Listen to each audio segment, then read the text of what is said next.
And thank you to Joel Turner, who's co-hosting, who immediately spotted the fact that no audio was coming through, even though it was showing on my end. And of course, in classic computer fashion, all you had to do is reboot the application, and there it is, everything worked. So today, according to my records anyway, is the 9th Sunday workshop that we've had. Starting as of last month, I've made these once a month instead of every other week. And for practical reasons, everybody has things to do. Everybody was getting a little burnout. I certainly have plenty of things to do as well. So we made them once a month at this point. So the next meeting I have down is September 20th. I don't know what the topic is. I'll figure that out. So today I'm going to talk about design. Now, this is an area you don't usually see discussed when it comes to woodworking, particularly furniture making. You never get into too many details. Say for the people that are in a woodworking design program at a university or a design school, design is an issue that isn't usually discussed, with a certain amount of seriousness and a certain amount of methodology and practical ways to learn and learn how to do design and apply things. Excuse me. So, I'd like to start off with a little bit of my background itself. So, I consider myself a designer because everything I've done in all the careers that I've had has always ultimately been design. So, I actually went to school to be an architect. And through a weird twist of fate, it wasn't a choice, it was just something that worked out. I ended up coming out as a graphic designer. Now, graphic designer is essentially a designer focused on particularly 2 dimensions. And at the time I was coming out of school and the time that I started practicing design, that meant things that would be like on a page. So the ultimate focus in the end of graphic design is ultimately something in print. Now, nowadays, graphic design covers a whole lot more. You've got online situations. Graphic design shows up in movies, like movie titles, for example. Graphic design shows up for product design, the product wrappers and the containers and all the rest of that. So as a designer, I have to tell you, and I'll get into some details about learning, I actually only had 1 design class in college. And I was pretty lucky because the design class, the pure design class that I had, was about the practical ways of learning to design. It covered a lot of things that I'm going to talk about in the presentation that I'm going to start in a few minutes. But it talked about all the ways that you move things about and learn things about balance and form and shape and contrast and all these things. Now, the reason I bring all this up is all of these same things are true when it comes to design, when it comes to furniture and woodworking as well. There's some added things that we'll get into here in a second. So I went from graphic design and then evolved quickly into graphic design using computers. I happened to be an early adopter, soldered all my original computers together, all the rest of that. And then eventually desktop publishing, as they called it early in the late 80s, came along. And then I had more practical tools, both in terms of software and hardware, that made design a lot more of a reasonable thing to do using computers. And I really ran with that. But I did that for a really long time, and I had a big career as a designer, but I was getting more and more burnout because I had done it for so long, so I took up the hobby of woodworking. And as a hobbyist, immediately I took my design skills and started applying them into the woodworking area. And that's kind of where we're at today. We're going to talk about that. So with that in mind, I'm going to start a little presentation, and there'll be some pauses and stops and various things in here that we'll do. So hang in there for a second. And by the way, let me bring up my chat window. Feel free to ask questions. There'll be some periods where I'll kind of stop and pause, and we'll get into some questions and answers, particularly at the end. That's certainly an important time. So let me get into a screen share here. If there's any big premise that I'm going to make today, that is, design is the difference between great woodworking and not quite as great woodworking. I'm going to talk about that in some practical ways here pretty quick. So I'm already going to give you the final slide. Work in becoming a better designer. And one of the reasons that you can get better, it's not some magical thing that by the grace of some entity is dropped upon you. I mean, some people come out with a certain aesthetic direction, for example, but nobody is blessed with the ability to design. They're simply attracted to it and they spend time with it and they get better. And it's actually a skill set. I'm a firm believer in that. It's actually a skill set.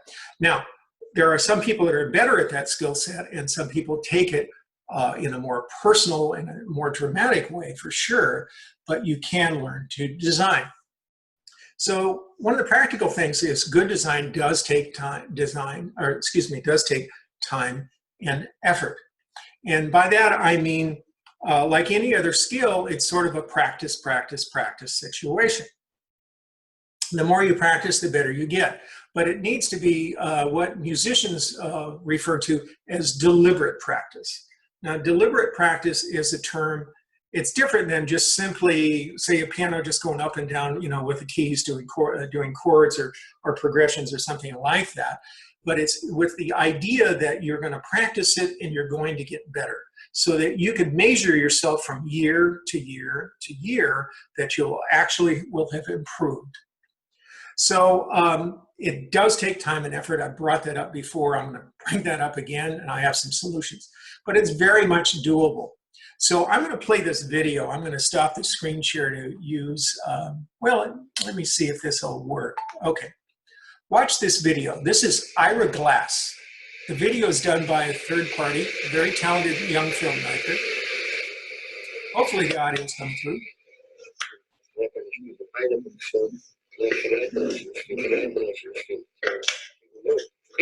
This is about something he said in an interview some years ago.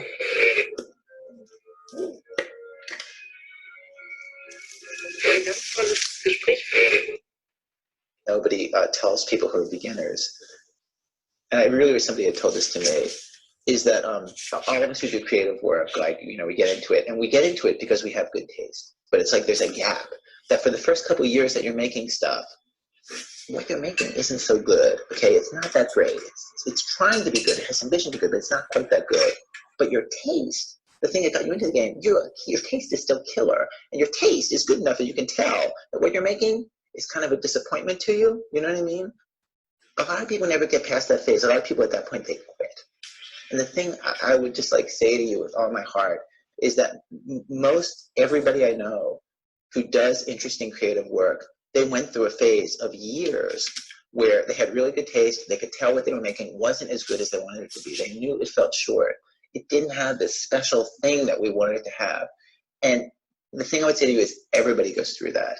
And for you to go through it, if you're going through it right now, if you're just getting out of that phase, you got to know it's totally normal. And the most important possible thing you could do is do a lot of work. Do a huge volume of work. Put yourself on a deadline so that every week or every month you know you're going to finish one story. Because it's only by actually going through a volume of work that you're actually going to catch up and close that gap. And the work you're making will be as good as your ambitions. It takes a while. It's going to take you a while. It's normal to take a while, and you just have to fight your way through that. Okay? Okay. All right. Let me stop this. All right. So this is what Ira Glass had said a little bit earlier here. Nobody tells this to people who are beginners. I wish somebody had told me. And I think this is very much true. And I may have the, okay, sorry about that. I'd shut off that. I think what Ira Glass is very much true. And for those that don't know who Ira Glass is, he's the producer and created the show called This American Life. Now, This American Life is essentially, it tells stories about, usually about one focused topic per episode. There could be multiple stories that build around it. But Ira Glass is a great storyteller. And in the interview, he certainly admitted that he had some learning to do. He had some ways to go. And this is very much true of anybody trying to learn design, particularly in woodworking. So I'm going to go back to the slideshow and show you a couple of things here. this is what Ira had said in the video. You can go online and see this if you'd like and get more information. The video that you saw was created by a young German filmmaker who did, I think, a really wonderful job on this. So the view from 30,000 feet, I use this a lot, but a lot of times you forget, the perspective of what it is you're doing. You actually don't really see how it is in other people's eyes. So in practicality, what designers do is we use, this is an overall statement, designers use artist-type tools to solve visual problems. Basically, we're taking an aesthetic tool set and we're applying it to some sort of practical situation. Now, graphic design, as I said, is a problem-solving profession. So graphic design, in my case, I'm using visual engineering and it's visual problem-solving. Practical graphic design, in the case of my history, it really has as much to do with solving a problem with making something distinctive or making it stand out or making something ultimately that could be for sale. Packaging, for example, is done that way. Ads and commercials and things are typically done by graphic designer types. They're done that way. There's an old saying, this goes back into the older days, but people want to know what graphic designers do. Well, we make shit that folds. That's one of the ways to look at it. So the view from 30,000 feet in terms of woodworking is, what do you do? I mean, it's something to really consider. So woodworkers combine tools and craftsmanship and vision to produce useful and interesting things. So useful is definitely an important part here because useful, I mean, typically you might be building a chair or a table or a bookcase or, I don't know, some cabinets or something like that. Less useful might be something like a sculpture or something to that regard. But I'm going to lay out these things here that I think are very important. There's some confusion about this. When it comes to being a really good woodworker, what you're aiming for is way above what sits out in your shop. It is never about the tools. It is not about your skills. I mean, all of this stuff is important, but they are subservient to the most important thing. Even it's not just about the wood. We all fall in love with wood. A lot of our customers or a lot of our recipients of the things we make fall in love with the wood. But it's really ultimately all about what you do with the tools, the skills, and the wood. So that slide actually shouldn't have been there. Sorry about that. So the secret of all this is ultimately design. What are the differences between really, really great woodworkers and not quite as great woodworkers? It'll always get down to design. There's an assumption, and a reasonable one, that you should have the skills to execute at the highest level. In other words, if dovetails are part of your work, you better make sure they are really damn good dovetails, for example. Your tools may give you different possibilities, but nobody's looking at the tools when they see the work that you finish up with. And ultimately, design matters. It very much matters, and it becomes really the sole thing in here. So if you look at woodworkers' needs and what they do, it's purpose, craftsmanship, and design. These things combine. So the purpose part is something we always have to answer. In other words, is the chair the right height? Is a stool built the right way so that it's stable? So does it work in the way does it intended? And then ultimately that will tie in with design. Does it deliver the aesthetic promise that it is supposed to be? In other words, well, let me give you an extreme example. So imagine a stool that looked like, I don't know, a car or something like that. Well, the aesthetics are a little bit a different direction than what the actual delivery is. So craftsmanship, all artists, as well as designers, as well as woodworkers, will be judged on how well you make the things that you're making. And it's really important to strive for the highest level of craftsmanship. Do not take shortcuts. Make it as good as you can possibly make.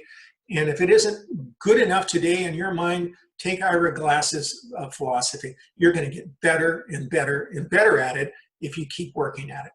So how you made it is one of the choices that you make. Some people are very focused on hand tools. I really admire, for example, some of my favorite woodworkers are spoon makers that do everything by hand. They just have this incredible method and process that they use. Excuse me 1 second. How you made it is important. What techniques do you use? That is for you to know. Other woodworkers may admire it, but I guarantee you that somebody that receives it cares a lot less about it. So purpose, craftsmanship, and again, design. Design is the one thing that is the variable that you have biggest control over. Again, you make it practical, you make that table the right height. The craftsmanship, the quality's there, it's constructed well, it's not going to fall apart, but design is the variable. So from that standpoint, design is definitely the difference. And anyway, I'm going to give a little show on design matters here. So this is a harsh reality. You may be a beginning or an intermediate woodworker, but whatever you make will be compared to good design. Not everybody's familiar with, say, Sam MALOOF or George Nagashima, Fred, or some of the other great woodworking designers of our century, of the last century. But in reality, is people will judge you by the design that they see out there. So whatever you create, it needs to be even better. You need to try to strive to make it better than the stuff that you see out there that you consider good. So as a practical term, the chair on the right side over there is referred to as an Eames lounge chair. It was built and sold by Herman Miller. It started out in the 50s. People affectionately know it as the Eames 670 in their product line. It's a timeless design. It's not a woodworker problem, as you can see. It's an industrial design problem, but it's a design that looks as good today as it did 50 years ago. So why does design matter?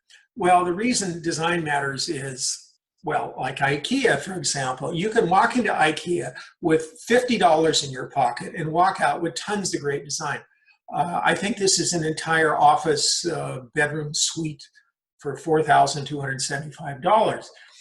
You walk into a Target, for example, here's this super cheap stuff here. I don't know what that stuff costs, maybe $5, $10 or whatever, these little piggy banks, but they're well designed. And Target is one of the best examples of that. One of the reasons Kmart went down is Target came along and they hired really good designers. They also got designers as consultants.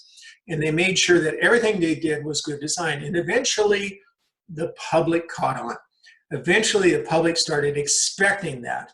It made their competitors kind of fail by comparison. They were able to deliver high-quality design at a low cost.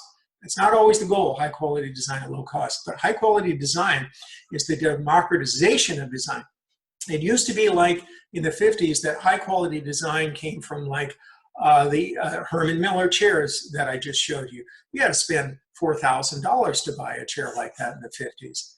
And now you can go into IKEA, Target, whatever, and you can end up with well-designed stuff cheap. So good design here, for example, is a Macintosh chair and a clock back in there. Well, Macintosh was turn of the last century. Macintosh was an architect who got very infatuated with building furniture as well, and he used the training and the aesthetics and everything that he had to learn more and to become a better designer. And his furniture is what most of us think of today. He was a very good designer, and he covered both furniture design as well as architecture. Now, I'm sure everybody recognizes this. This is a MALOOF chair. I think I shot this in MoMA, the Museum of Modern Art in New York. I've seen several of Sam MALOOF's rockers before.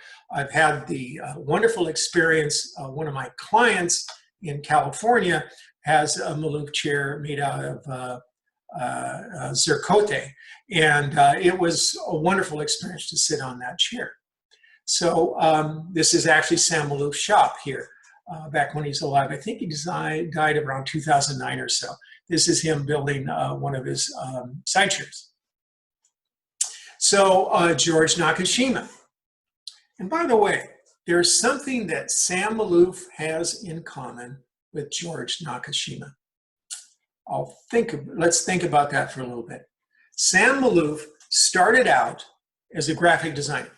He did a lot of his graphic design in the Army, post-World War II or post-Korean War, I should say. And George Nakashima was an architect. Now, they took completely different directions. In terms of MALOOF, he took some basic designs that he started with in the 60s and refined them for 30, 40 years, and he got better and better. where George Nakashima would take natural materials. I mean, all this live edge stuff all started with this guy right here, George Nakashima. And then he applied modern architectural components to go with it. You know, it has to do with the bases, for example. This conoid chair, for example, is very architectural, but it's got all the natural look and feel that you would expect out of a beautiful wood item. So he would combine these two things together, and he would combine them again in different ways, and he would always respond to the wood. Whatever the wood slab he was, he would work with that. That's all George. For example, these kind of bases are one of the innovations that he had done. And he did lots of variations, again, responding toward the practical problem and the wood that he had to work with. This is one of my favorite designers. This is Wegner, Hans Wegner. He designed, I think, 11 or 1,200 chairs in his lifetime. I'm trying to remember if he's Danish, or I think he was Danish. Anyway, he was a chair designer. This chair is referred to as, in the 50s, they called it the chair. I think it was 55, 56, something like that when it came out, showed at the International Furniture Show, and everybody just threw their hands up and said, geez, that is the chair. That is the best, most beautiful chair I've ever seen. How could you do better? So he took what at the time was modern industrial furniture making techniques in order to produce a chair like this. Now, I know that a lot of you, by the way, have CNCs, otherwise you wouldn't be watching this. Well, because of these tools, we can make stuff like this in our own shops, where before, you basically would need an industrial design shop to pull it off.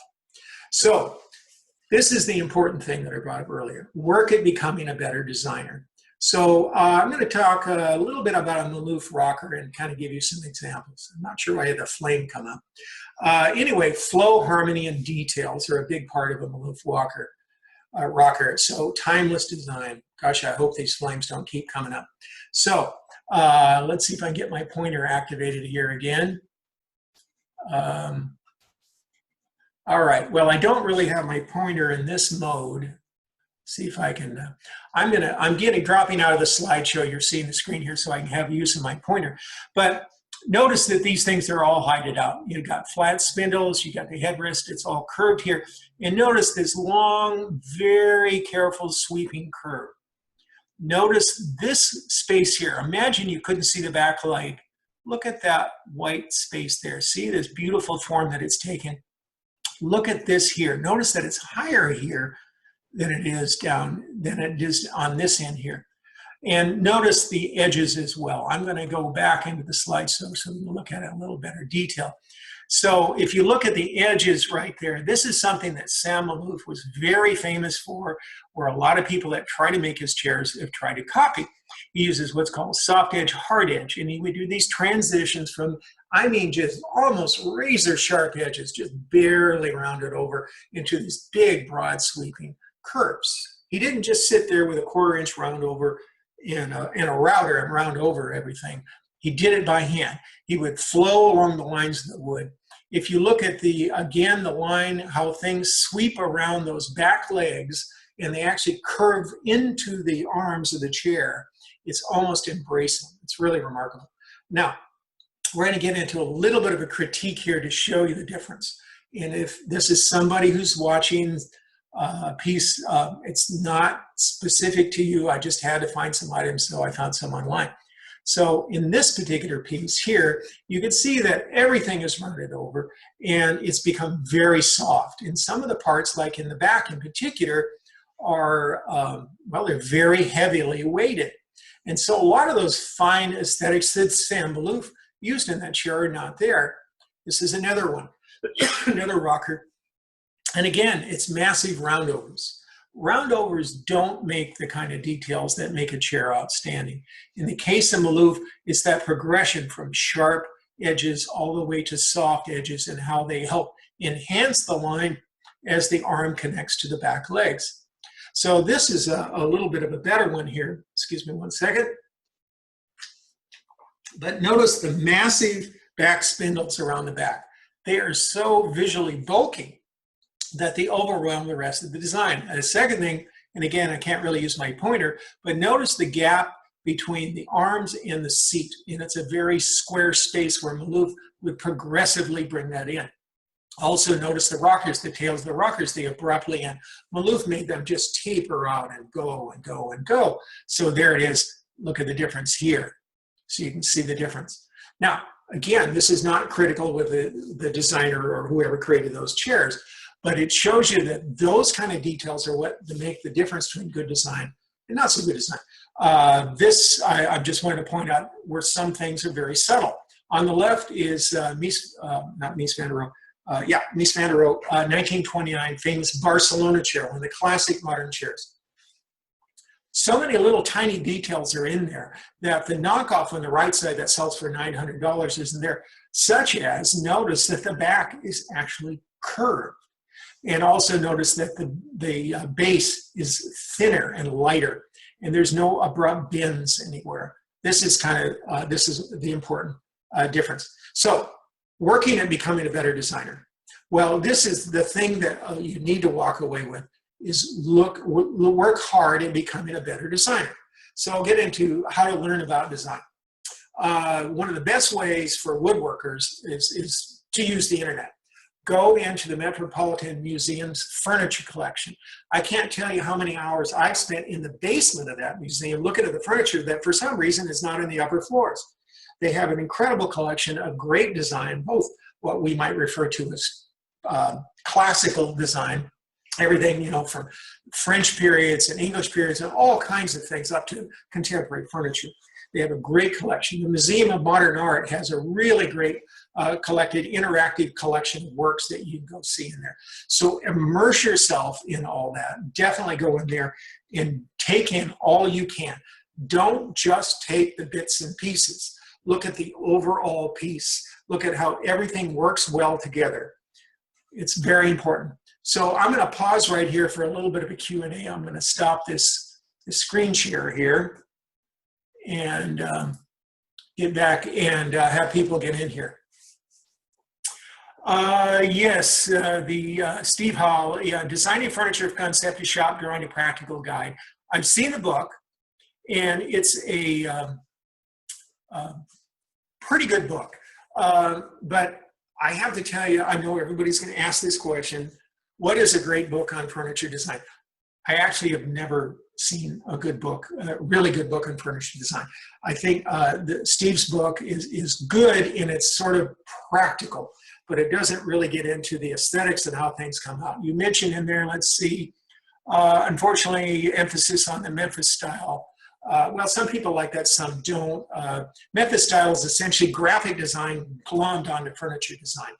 It certainly has its place at a certain period, but you know, it isn't something that gets out there.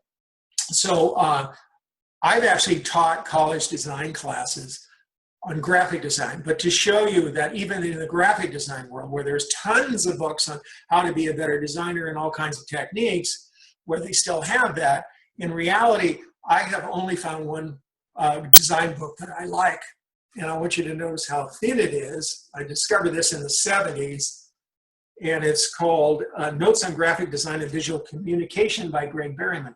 I only bring this up in case you're building a website. This is still, I think, the best practical book. And by the way, it's all handwritten. Everything's handwritten in it.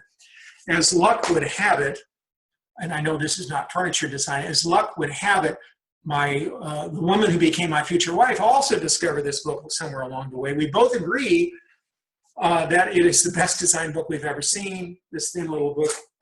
The other, I've taught college classes out of this because from a graphic design standpoint, it covers everything but online. You know, online stuff is just, you know, a different medium. The other design book that I've taught and recommend, this may be useful to anybody. It was designed for middle school students. Don't underestimate middle school kids. It's called Picture This, How Pictures Work. And it's a book that teaches you about composition. And it's killer. It's just killer. You look at this and you'll see about composing.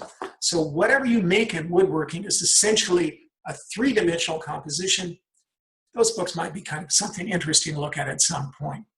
All right, let me see if there was another video. Joel has sent up the Vimeo link to the video that I showed you, which is just terrific. All right, I'm going to get back into the slideshow here. So Enough of that. So, okay, woodworkers and designers of all types often use what's referred to as design principles. I don't think of them as rules, but they are principles. Principles kind of give you some sort of structure to work from. So one of the principles is good design is subjective. I have a yin and a yang feeling about that. The difference between design and art is design is meant to be objective, art is meant to be subjective.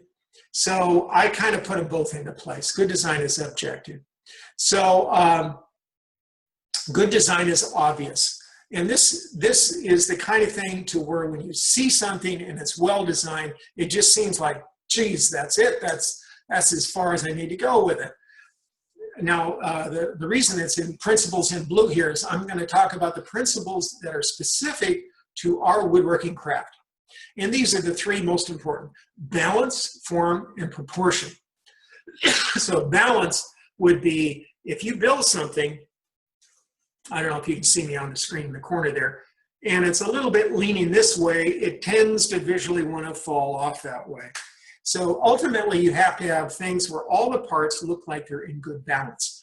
Form is essentially the overall shape or the combination of shapes that you use. Proportions, these are all things that designers learn along the way. It has to do with some balance between this form and that form, whether it's something's larger, something smaller, and all the rest of that. Contrast, counterpoint, and tension. These are tools we use. Sometimes you want something very contrasty. A great example is MALOOF's rocker. You get the contrast of those very soft, sweeping curves with those hard edges that he puts in just the right place. Counterpoint is simply going the other direction. It's like contrast. Tension is that combination of the two that makes something just kind of come alive. But for woodworkers, we deal with a couple of three-dimensional things that flat designers like graphic designers don't work with: volume and space. Now, who also works with these things are architects. And right now, I don't have a slide for it. I'm going to tell you, if you want to learn something about good woodworking, go look at the best architecture.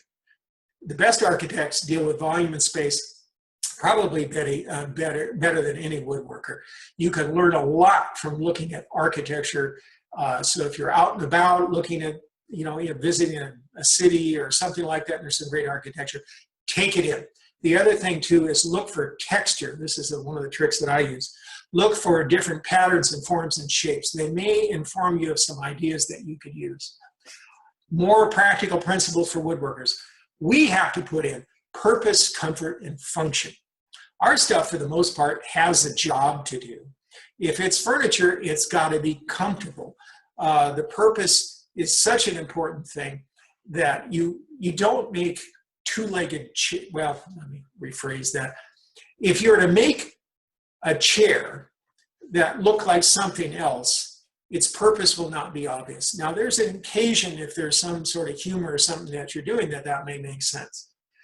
Timelessness, ubiquitous, and usability. Again, these are things that are a little bit different. As a graphic designer, most things I would make would have to last maybe a few years, maybe 4 or 5 years. I was a specialist in graphic design at what's called visual identity. I created logos, and my goal was to make a logo worthy and looking fresh for 10 years. Well, that's nothing compared to a woodworker. If you can make a MALOOF chair that he made in 1968 still look aesthetically wonderful 50 years later, you've got something. When we make furniture, we need to look at the idea that it's going to hold up in 50 years. As the commentator said about Memphis furniture, nobody's making Memphis furniture anymore. It was this little bit of a spike in a period of time where something happened. It is not timeless. So uniqueness, well, that's where you put your own stamp on it. Usability, sometimes you can make something more usable than other situations. So I'm going to repeat this again. It is not just about wood. If your design is driven by the wood, then you got everything backwards. The wood should support the design. So this is the tough question to ask yourself. Would your design work if it was all white? And that is an important thing. So if you can't make your design work all by itself, then the design is a little bit weak.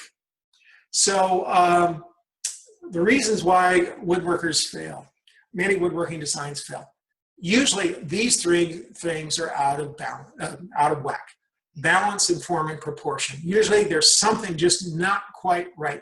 Somebody has taken, say, some green detail and they magnified it and made it really big, so the rest of the piece feels kind of weird. Or they made it too tiny or too subtle so you can't see it. Those are all balance, form, and proportion. So the other thing too is getting the parts to work together. Very important.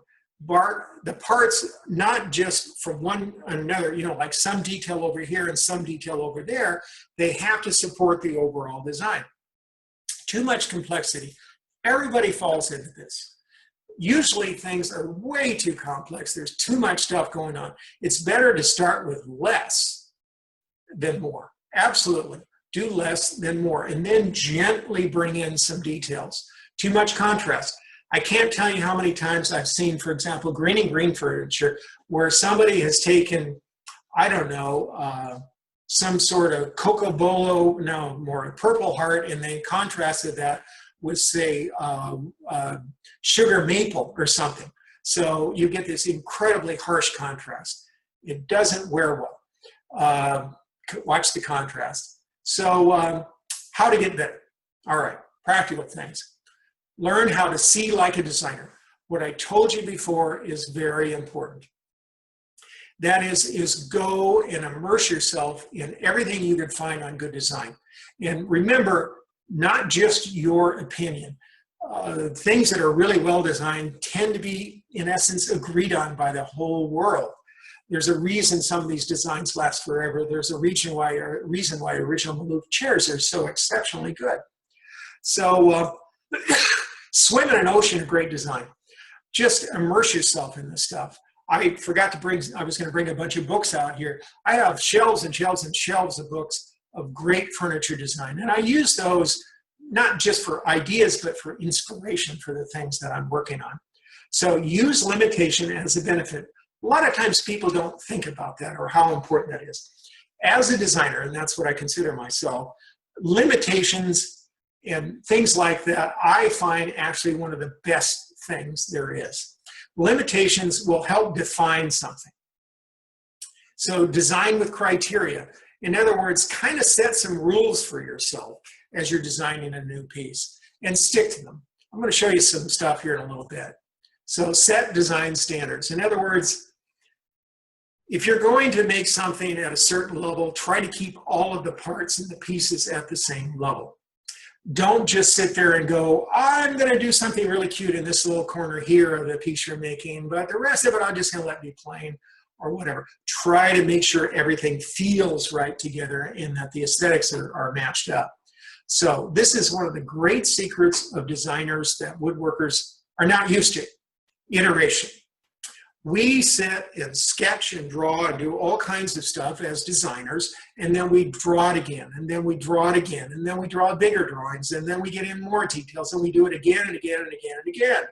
It's very important. Iterate is one of the great secrets. Don't just sit there and sketch something, run out the shop and make it. Sketch something and refine it, refine it, refine it, and get it better until that drawing or whatever it is you're working on is better. Refine, refine, refine. That's the secret. So don't lock in too early. This is an issue both in design and engineering.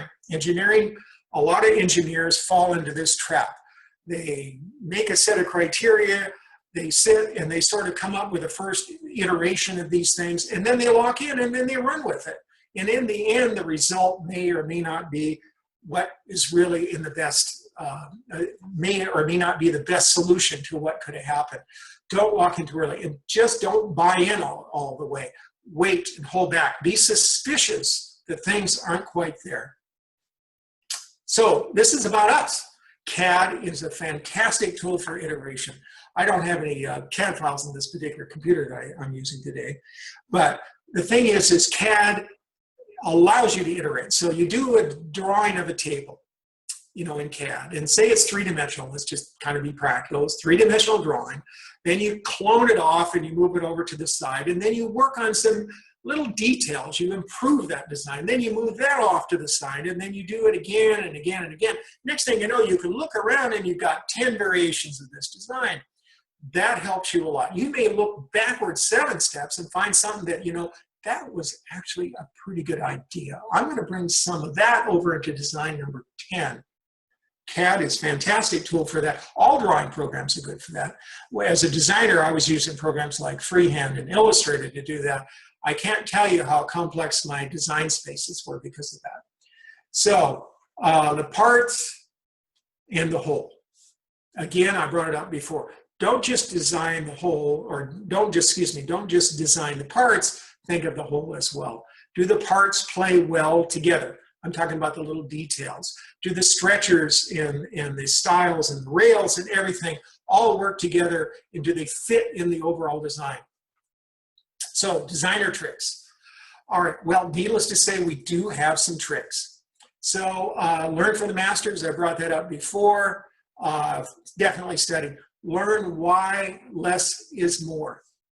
You'll never get in trouble if you put less in there, but you'll certainly get in trouble in design if you put more in there.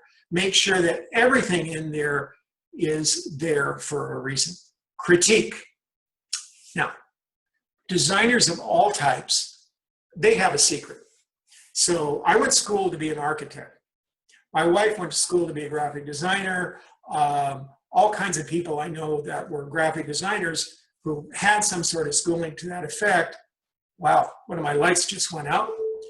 I'm not sure what happened. Hang on one second. I got to turn on one light. There's a little power fluctuation.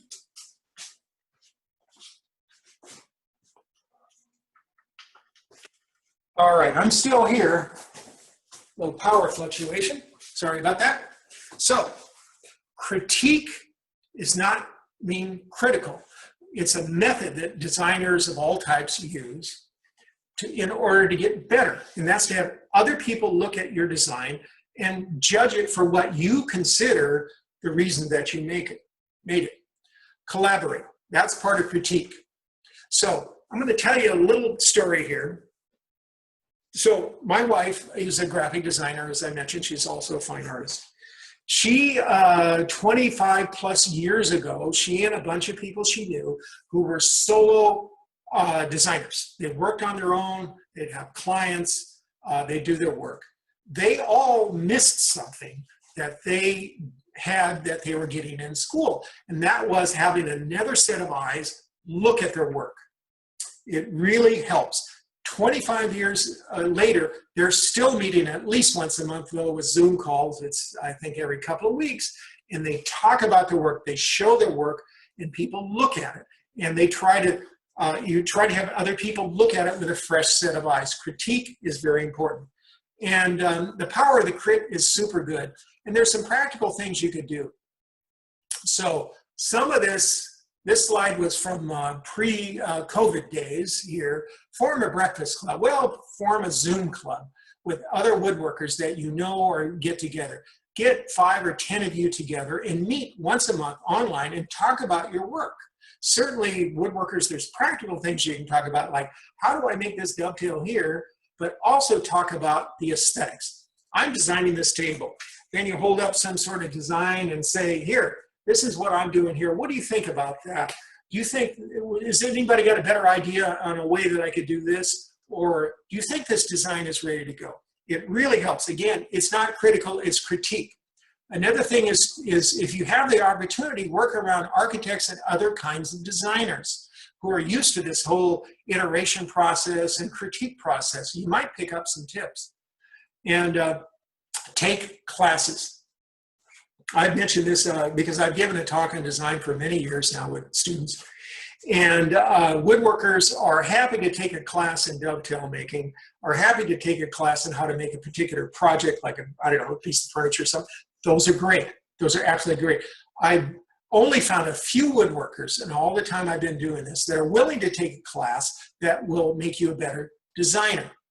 Now, a design class will help teach you those basic principles I talked about, proportion and contrast and you know, different aesthetic details, you know, positive space, negative space. These are all terms that designers use. And if you learn those things, those sort of nebulous sounding things, you're going to be a better designer at whatever you do in terms of that. Read books, build up a big library, insist upon only the best books or the best designers, and practice and challenge. That was something that Ira Glass said, practice, practice, practice. Now, I mentioned that I went to school to be an architect. For a few twists of fate, somehow I came out and I started working as a designer. And so for the practical part, I had to teach myself most design, but I learned all these basic principles, you know, by taking one little class. So in a practical matter, I learned design on the job. And so I practiced and practiced and practiced, and I was constantly challenged. It was the only way that I got better at it. It's the only way almost everybody gets better at it. So deadlines are so useful. I can't tell you how useful deadlines are. I'm working on several of them right now. And frankly, for me personally, I find deadlines really good. I don't tend to put things off, but I can get distracted by other things easily. Deadlines get things done. So another Q&A. I'm going to leave this screen here and get back to our stop share. There we go. Are there, let's see here, a good book on furniture design, Joel, to everyone. How important it is having good drawing skills for design work? Do you all design in CAD software? Well, gotta take a swig for that one. I'm not your normal designer. I have pretty good drawing skills, not great. I never seem to have had to emphasize that, but drawing skills are the simplest way to get all those ideas out and on paper and to iterate. Excuse me. Anyway, I think you've got to draw in some form all the time. The nice thing about drawing by hand, I mean, and I keep notebooks around. See here, I'm working on some problems right there, all around me. They're in my office. They're sitting on next to me on the couch when I'm watching television. They're out here in the shop. The thing about when you do drawing by hand, one of the benefits is it makes you not buy in too early. If you see something with hard, crisp edges and all the rest of that, you go, ah, it's time to stop. But if you draw, it tends to help a lot. One of the things that I do when I do this, besides this, is I use tracing paper. I put tracing paper on top, and then I sit and refine. Then I throw that piece out and put another piece on, or I build up layers and layers and layers of it, and then I keep, working on some sort of aesthetic curves. Now, what you said about CAD software. As a designer, I have to tell you, I work out a lot of details in my head. So when I'm ready to go into CAD, I've already worked out a fair amount of problems. I'm going to show you a little bit about what I'm working on here in the last couple of weeks here in a second. So what do you use for design inspiration? What does the inspiration become? Copying someone else's design? That is a really good question. I'm glad that you brought that up. That was from Paul. Okay, let's kind of divide this into two groups, right? Because of the internet, we have to divide into two groups. So let's talk about designers that are no longer living, or designs or whatever that come from designers that are no longer with us, and then you have designers that are living now. So if we take Charles and Henry Green, the Green and Green brothers that were the great architects, and it turned out to be the great furniture designers in the early part of the 20th century. Well, if you are trying to copy them, I think that you absolutely got to give them credit. You can't sit there and say that you invented this green and green design if you're trying to copy a blacker chair. You've got to give credit, for sure. But there's no reason why you can't use that blacker chair as a stepping off point. I don't see any reason at all. For example, a good friend of mine, his name is Daryl Peart. He's a furniture maker. If you don't know him, make sure you look him up. Daryl is an extremely good furniture maker. He lives in Seattle. We know each other for a long time. His expertise is building green and green inspired furniture, and he's one of the best there is at it. So Daryl continues to create pieces that are around the green and green design. And so he, and his stuff, if the greens were around today and the Hall brothers were building them, they would look at Daryl and go, man, that's our stuff, and it's just being carried on into some new directions. So, but Daryl gives credit. He says green and green inspired furniture. Even though some of the designs are totally original on his. He's got a little triangular shaped table that is absolute torture for any woodworker to take on, but he can build it, but it's very green, even though there's some modern aesthetics, and he's got glass tops and all kinds of things and stuff like that. So I talked about the past designers, the ones that have passed on. For example, Sam MALOOF. If you make a rocker that's Sam MALOOF rocker, don't claim that it's an original. Do claim that it is a MALOOF inspired rocker.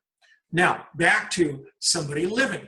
Again, I'll use Daryl as an example. There are people that, and this happens once or twice a year. I've seen it happen with Daryl. I've seen it with other furniture makers like Tom Stanglin is a superb furniture maker as well. People go online, they go visit their website, they go look at a picture of their furniture, and they go try to copy that furniture. Well, now we're getting into not just the legalities, but the ethics and stuff. Don't copy somebody's furniture or somebody's pieces that is living. If you do, you're trying to take somebody else's design. So I'm going to give you another answer here. I started out even before architecture as a musician. I was a jazz musician. And good jazz musicians will run through multiple phases in their life. First and most important phase, to play jazz at a high level, you have to master the instrument. You have to master your craft. So you got the learning phase. You master that 5 years, say, into learning to play piano.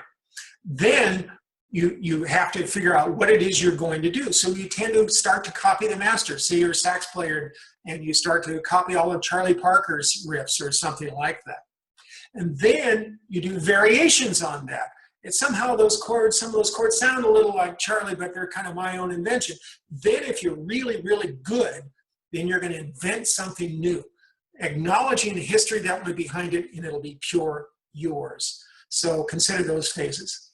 So what do you use for furniture inspiration? Oh yeah, I've already answered that question here. After several CAD iterations, do you build prototypes? Well, yes and no, or no and yes. If I'm into a totally new area, I will build prototypes. One of the things I do nowadays with prototypes is I 3D print stuff out. Now, the nice thing about a 3D printer is it doesn't care about all the practicalities of machining out a piece of wood. It doesn't care. As long as you've got a 3D model, you click print and out it comes. You got a chair, there is your chair. So I can quickly make judgments on what I get as a prototype. Now, as a practical matter, I definitely do make prototypes when I'm getting into something very new. So over my shoulder here, you can see this little panel here. A few of you might have showed up on my first iteration of these workshops. I was showing you something I was doing to make an add-on that would work on a works sidekick table. Works sidekick table is sort of like it's a little fold-upable workbench. You can use it on job sites and all the rest of it. But I absolutely got infatuated with the simplicity and how practical that design was. So I created a better top. But I had a purpose in mind. I'll show you about that here.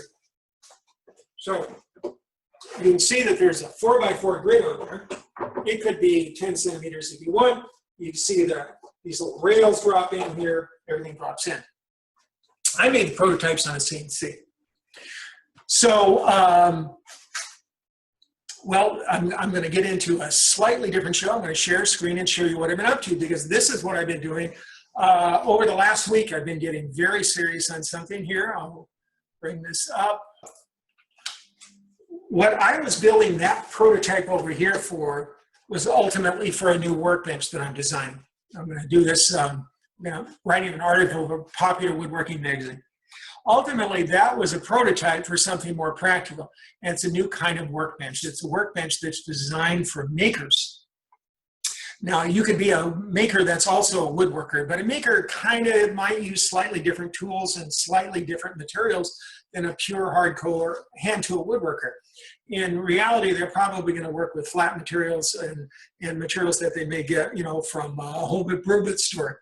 So I wanted to optimize a workbench for that, because workbenches like the one over my shoulder here, this classic workbench, is wonderful for hand tools, but I have found in using it for 20 years that it isn't the best for, say, using handheld power tools like, router and sanders and all kinds of things.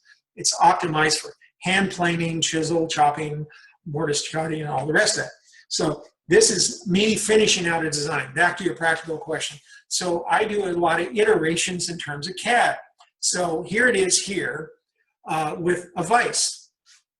And I've actually designed the vices to be a unit, inexpensive vices. So you can mount it anywhere you want on the bench as you need it with only 2 screws. It'll simply mount the vise on there. This, again, is a practical situation. Now, if you look at the top of this table here, you can see all those dog holes. Those are based upon the same grid as that little piece that I showed behind you, showed me behind me. So the top, it uses something that I have found to be just about as practical as clamps if you have to hold something on the front surface, and that's this wedges. So you can clamp things down on it. There is overhang, so you can use a clamp, etc. But I have found that wedges to be very practical, particularly with glue-ups and all the rest of that. So now you can see how it starts to work together. So on your left, this is just a quick drawing that I had done. That base under there is really this work sidekick table. It wasn't worth the time to reproduce that. But at the bottom, at the top of that, you could see that whole unit that I just showed you in the back. And then you can see that those units drop on top of the new workbench. And that allows you to raise the height up to 41 inches high, which is really a useful height for hand tool woodworking. That's bar height for those of you that are inclined to go to a bar on occasion. But on the right side of the bench, you'll see that there's a little box. So in those spaces in between, you're able to shove in tools and parts and components and various things that you need. Those yellow plates or orange plates that you see on there are how you can attach front plates to get variations. So for example, in this case, you can see the whole unit together. Those are 2 front plates built on a grid that have T-track. So you can clamp in T-track there. There'll also be one on the legs as well. Down below on the left side underneath the bench are different plates for the top. So you can have like a metal top that you could simply snap right onto that bench, and then you got some sort of hammering or chiseling or whatever else you're doing that is not wood. You can have that on there, or different purposes. For example, I have a top that'll have a swing arm, so you're able to do variable angles and then do things at various angles. On the right side is made to hold all the clamp and the, in essence, kind of T-square-like components that you would use to wedge things and hold things at the top. So the whole system starts to come together like this. So you've got little boxes you could build. You've got these different plates with different things you could do. You've got these different units you can see down below, and off to the side you can see some of the other work sidekick tables. And part of the idea is you can bring in a sidekick table, and if you got to do something big, your workbench that was only 6 foot to begin with now is as big as it needs to be. And that's what that's about. So that's one of the things I've been working on.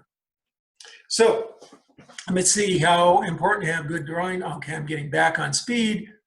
Do I build prototypes? Your new bench is a great time. Yeah, it is. It is very flexible. It could be if you build a 4-foot version, you're looking at the ultimate field bench. I'll tell you that for sure. I'm going to actually do that next week. I'm having to rebuild and build a new deck and all kinds of things at our house in the next week or two. And you can be sure that the prototypes can be sitting out there. I'm going to be able to use it. The other thing too is I wanted to, I told you about criteria and design standards and things that really help.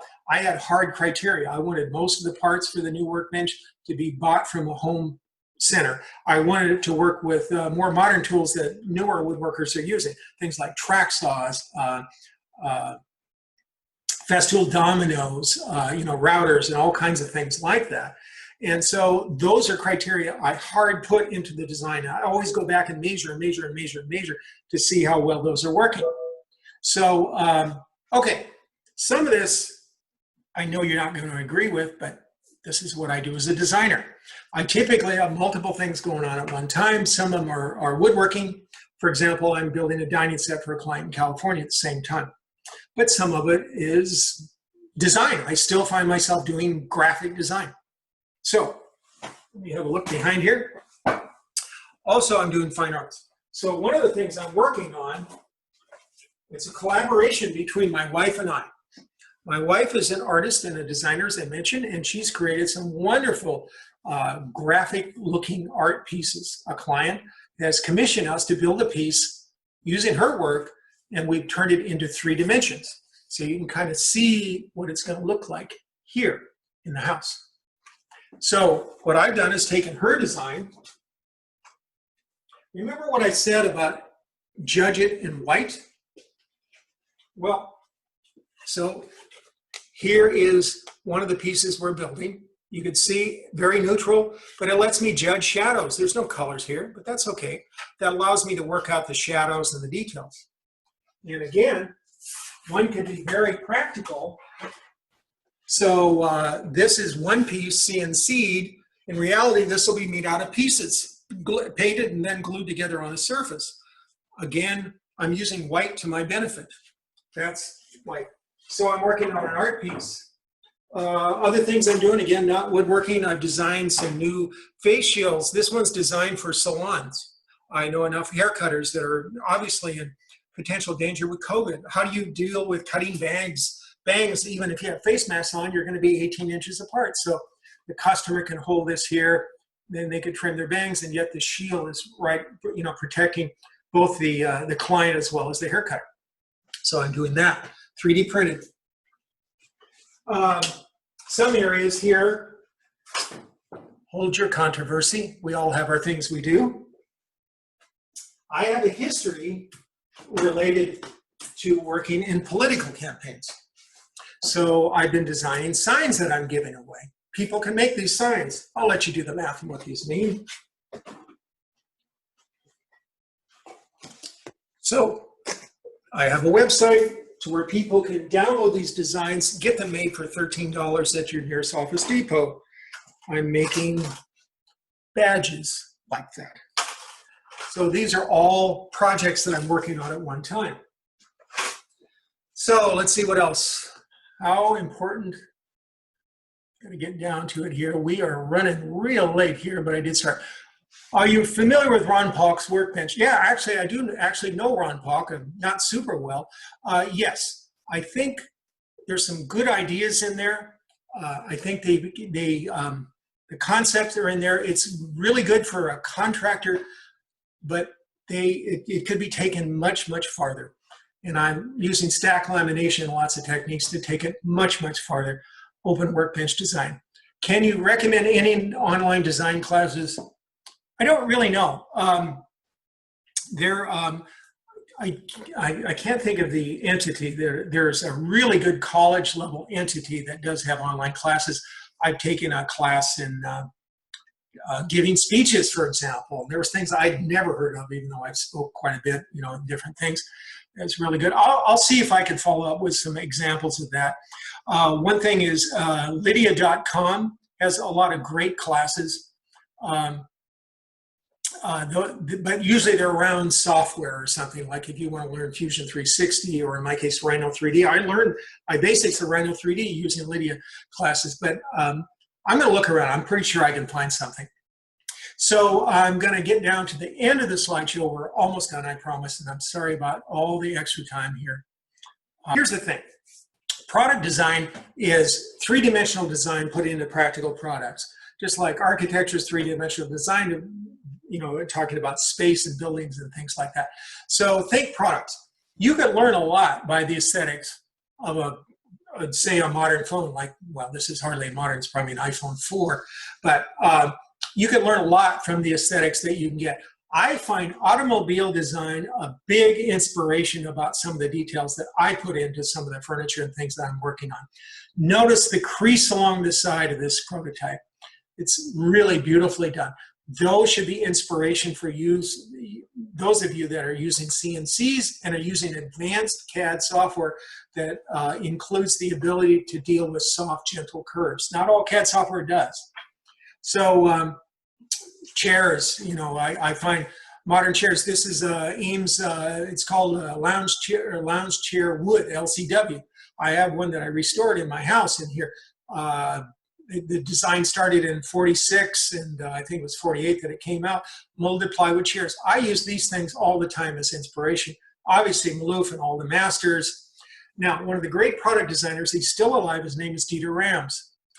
He did a huge amount of stuff for Braun for the years. The inspiration, absolute the inspiration for Johnny Ives, who was the designer or the chief designer for most of our iPhones, was Dieter Rams. And if you look at his work in the 50s and the 60s, there's the iPhone all over, all these kind of details. This is very modern design. I realize everybody's aesthetics isn't the same, but you can learn a lot from good designers, no matter whether it's your, your direction or not. So he has these 10 commandments of good design. Good design is innovative. I think that's true. Good design is always something that's kind of fresh and grabs you. It makes a product useful. That's part of design. That's part of your design in terms of woodworking. It's useful. It's aesthetic. In other words, there's a quality that you really like. It makes a product understandable. So, for example, if you take up a traditional phone handset and you hold it up, you instinctively know that it goes up to your ear. One part goes here, the other part goes down toward your mouth. That is a product that's understandable. Whereas if it was designed like a rock and it was the phone, you would have no idea. It's unobtrusive. It shouldn't intrude upon what the purpose is. And again, industrial design is important. Good design is honest. Yes. Very simple. Long lasting. I brought that up before. It's thorough down to the last detail. You try to make sure it has absolutely everything it needs in it and nothing more. Nothing more. It's a little design as possible. I'm a big believer in that. Remember, less is more. And environmentally friendly. This is obviously a material statement. Nowadays, we have to be that way. So when you could use, for example, beautiful veneers and not use some 8-quarter piece of wood, then it's your responsibility to learn that. So ways to work. Well, work backwards. I like to start with a problem. I like problems. I like to define the need, and then I like to refine. I really like problems. I really like restrictions. They help. So takeaways. Work at becoming a better designer. I brought that up again. That's that video again. This is all the Ira Glass stuff. This American Life. You can go see that again. Good design is more important than your skills of the tools that you use. It's tough as a woodworker to take that. We're all in love with our tools. We're all in love with our wood, but the design is the part that will stand out. In woodworking, design is ultimately practical, functional, and aesthetic. That's combining those basic principles of design that Dieter Rams brought up. So aesthetics support the practical and physical. You can't make something prettier and not easy to sit on, you know. It always has to work with physics. For example, a dining chair is a total dichotomy. It needs to be light, it needs to be strong. It has a top-heavy weight on it with a sitter. It's crazy, but you have to work with it. You got no choice. Work within the medium's limitations, but the limitations are also benefits. For example, wood is very good in tension. That's why we could have thin little stretchers and make something enormously stiff. So work with the medium's limitations. It uses wood's benefit and its limitations as the primary ingredient. That's where you're going with the flow with what's available. It's more important than the skills and the tools you use. I brought that up. So work at becoming a better designer again and again and again and again. This is the most important thing. If you really want to be better at what you do, this is the trick. And that is it. So get back to stop share. Any last minute questions? I apologize for this going forever, but that is kind of the, that's just kind of what happens here. I'm sorry about that. So let me get down here. Let's see, Linda, L-Y-N-D-A. That is correct, L-Y-N-D-A. I don't know why, Coursera is the name of this place where you can get these free college level courses. I mean, really high courses taught by some of the best professors and all the rest of that. There's a lot of stuff in there. I know that, for example, giving another example of something in another field, Gary Burton, who's arguably probably the greatest living vibraphone player, he taught a class on Coursera in improvising. Well, that's an aesthetic sort of thing. You know, obviously it's music, it's not art, but there might be some classes in there regarding design. Go through the basics in design, learn to understand form and balance and proportion, all the rest of that. It's all these nebulous concepts, but they all come back home. They all are used every day. I use them every day, all the time with everything that I do. Any last minute questions? Coursera is great. My neighbor works for them. That's wonderful. Okay, last minute questions. We're gonna close it off. Joel, if you can hang around for a second or come back. Next class is September 20th. I don't know. I think we got everything. Huge area to cover, and well, I appreciate that. Will this session be on your site for review and catch the details? I hope so. I recorded it. Hopefully it'll work out. Joel, if you can maybe just give me a phone call. I want to catch up on a couple of quick things. I have not scheduled the private classes.